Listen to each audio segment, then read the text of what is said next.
Assalamualaikum warahmatullahi wabarakatuh. Halo semua, perkenalkan nama saya Nuril Hidayatil Ilmi. Kalian boleh panggil saya Nuril. Saya adalah mahasiswi Universitas Kiai Haji Ahmad Siddiq Jember, Fakultas Syariah, Program Studi Hukum Pidana Islam semester 1. Dalam kesempatan kali ini, izinkan saya memaparkan materi yang akan saya sampaikan sekilas mengenai pengantar studi Islam oleh dosen pengampu Robiatul Adawiyah SHMH. Mohon disimak baik-baik ya. Oke guys, sebelum kita memasuki pembahasan materi kali ini, jangan lupa like and subscribe di bawah ini ya. Oke guys, kita sekarang masuk ke penjelasan pertama. Check it out. Untuk pembahasan pertama, yakni tentang studi Islam dan problematikanya. Di sini pertama adalah ingin menjelaskan tentang studi Islam. Apa sih studi Islam itu? Nah, studi Islam itu adalah kajian mengenai hal-hal yang berkaitan dengan Islam. Nah, adapun pengertian studi Islam secara sederhana dapat dikatakan sebagai usaha untuk mempelajari hak-hak yang berhubungan dengan agama Islam. Nah, jadi yang dilakukan dengan usaha itu dengan sadar dan sistematis untuk mengetahui, memahami, dan membahas secara mendalam seluk-beluk atau hal-hal yang berhubungan dengan agama Islam, baik ajaran, sejarah, maupun praktik-praktik pelaksanaannya secara nyata dalam kehidupan sehari-hari dan sepanjang sejarah. Begitu guys. Nah, untuk studi Islam, apa sih kak tujuannya? Nah, untuk tujuannya yakni mempelajari Islam secara mendalam, menyatukan seluk-beluk yang berhubungan dengan agama Islam. Nah, studi ini mempunyai tujuan yang jelas dan sekaligus menunjukkan studi tersebut diarahkan. Penjelasan kedua ini kita akan membahas tentang problematika dari studi Islam. Apa saja sih kak? Nah, yang pertama itu ada interpretasi teks. Maksudnya apa kak? Nah, maksudnya itu adalah Al-Quran dan hadis itu memiliki berbagai tafsir yang seringkali berbeda. Nah, perbedaan ini dapat menyebabkan berbagai pemahaman tentang ajaran Islam, termasuk dalam hal hukum, etika, dan praktik ibadah. Ini sering menimbulkan kebingungan dan konflik antara kelompok yang berbeda dalam komunitas muslim. Nah, yang kedua itu ada paham radikalisis. Maksudnya apa kak? Nah, radikalisasi terjadi ketika individu atau kelompok mengadopsi ideologi ekstrim yang menyimpang dari ajaran Islam dan modern. Nah, ini dapat menciptakan stigma terhadap Islam secara keseluruhan, serta menimbulkan kekerasan dan konflik yang merusak citra agama. Yang ketiga, yakni ada modernisasi dan tradisi. Penjelasannya apa kak? Nah, dari penjelasan ini, banyak masyarakat muslim berjuang untuk menyeimbangkan antara nilai-nilai modern dan tradisi Islam. Nah, isu ini mencakup perdebatan tentang teknologi, pendidikan, dan peran masyarakat dalam konteks globalisasi. Terkadang, pergeseran nilai ini dapat menyebabkan ketegangan dalam komunitas. Nah, untuk selanjutnya ada gender dan feminisme. Maksudnya bagaimana kak? Nah, gender dan feminisme ini, posisi perempuan dalam Islam sering menjadi sorotan dengan berbagai interpretasi yang dapat mendukung atau menentang hak perempuan. Nah, ini diskursus ini merupakan untuk menemukan keseimbangan antara tradisi keagamaan dan tuntutan modern untuk kesetaraan gender yang seringkali berujung pada perdebatan. Nah, untuk yang selanjutnya itu ada isu sosial dan ekonomi.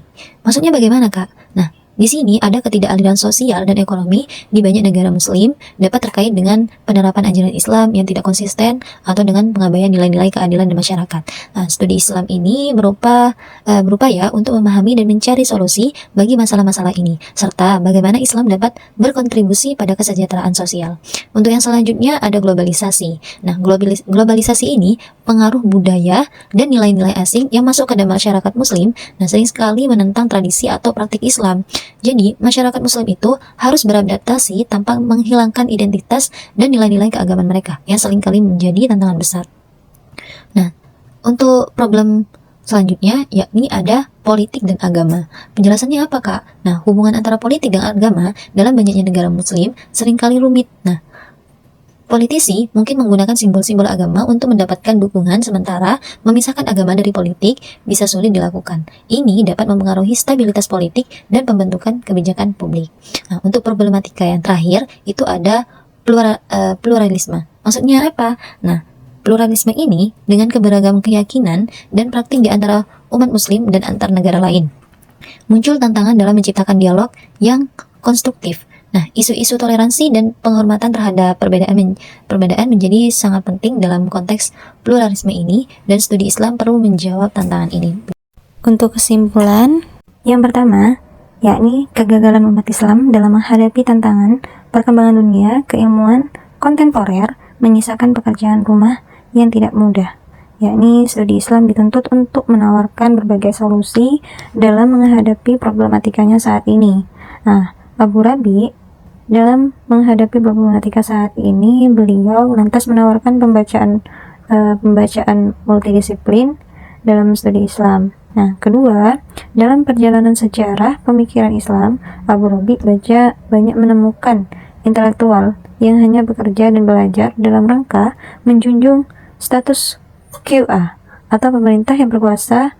Intelektual engagement sangat penting dan perlu dilahirkan kembali dalam menjawab ide-ide dan aspek yang berkaitan dengan studi Islam dengan sendirinya, sangat terbuka bagi disiplin ilmu sosial, humaniora, politik, dan sebagainya. Nah, kan udah selesai nih pembahasan pertama. Kalau gak paham, kalian bisa tanya aku atau PC aku ya guys. Sekarang kita masuk ke pemateri kedua. Oke, welcome pembahasan kedua. Di sini saya akan menjelaskan tentang sejarah perjalanan Islam dari masa ke masa. Baik, kita lanjut ke pembahasan, yakni sejarah perkembangan Islam itu mencakup perjalanan panjang yang dimulai dari abad ke-7 Masehi hingga saat ini. Adapun periode awal Islam itu pada abad ke-7. Nah, pada abad ke-7 ini Islam muncul di Arab Saudi pada awal ke-7 Masehi melalui Nabi Muhammad SAW. Setelah wafatnya Nabi Muhammad SAW pada 632 Masehi, Islam menyebar dengan cepat ke berbagai wilayah, termasuk Timur Tengah, Afrika Utara, dan sebagian Eropa. Pada masa ini, kekhalifahan pertama didirikan, yaitu Kekhalifahan Rasyidin, yang berperan penting dalam penyebaran agama Islam dan penyebaran hukum Islam. Nah, untuk perkembangan Islam klasik itu pada abad ke-8 hingga ke-13 ya. Pada periode ini, peradaban Islam mencapai puncaknya. Kota-kota seperti Baghdad dan Cordoba menjadi pusat ilmu pengetahuan dan kebudayaan. Ilmuwan Muslim membuat kemajuan signifikan dalam berbagai sidang seperti matematika, astronomi, kedokteran, dan lainnya. Ini juga merupakan masa ketika pemikiran rasional berkembang pesat dengan munculnya tokoh-tokoh seperti Al-Farabi dan Ibnu Sina. Untuk penyebaran ketiga, ada penyebaran Islam di Asia Tenggara, dan ini terjadi pada abad ke-13 hingga ke-16. Masuk ke Indonesia melalui perdagangan pada abad ke-13. Nah, kerajaan Samudra Pasai di Aceh ini dianggap sebagai kerajaan Islam pertama di Indonesia yang berdiri sekitar 1261 Masehi. Nah, proses penyebaran ini didorong oleh para pedagang Muslim dari Arab dan India serta para ulama yang menyebarkan ajaran Islam melalui dakwah.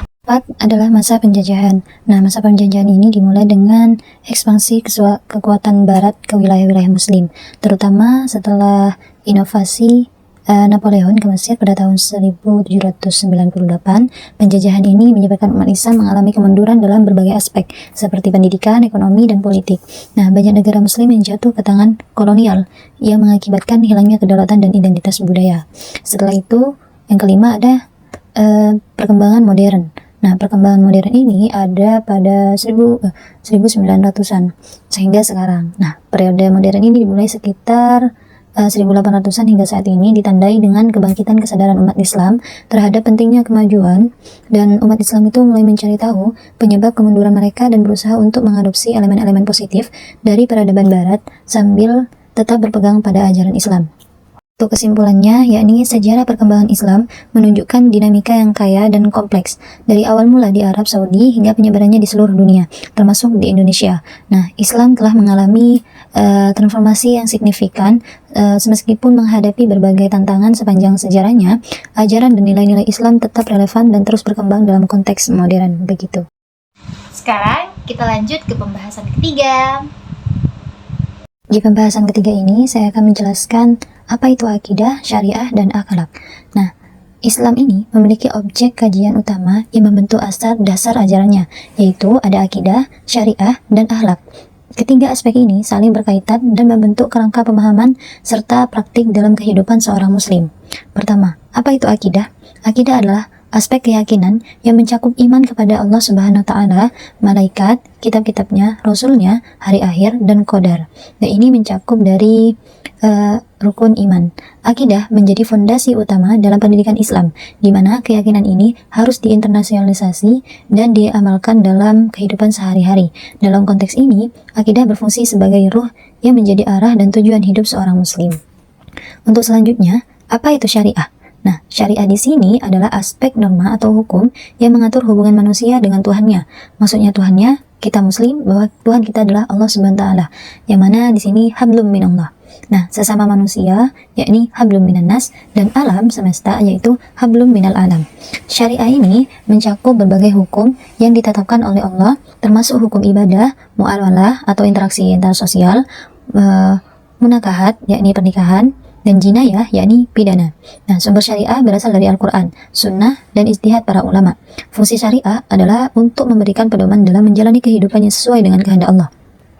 Untuk selanjutnya, yakni apa itu akhlak? Akhlak ini adalah berkaitan dengan perilaku atau budi pekerti yang dihasilkan dari pengalaman akidah dan syariah. Akhlak ini mencerminkan sikap seorang muslim terhadap dirinya sendiri, orang lain, dan lingkungan. Dalam Islam, akhlak yang baik sangat ditetapkan sebagai cerminan Islam seorang.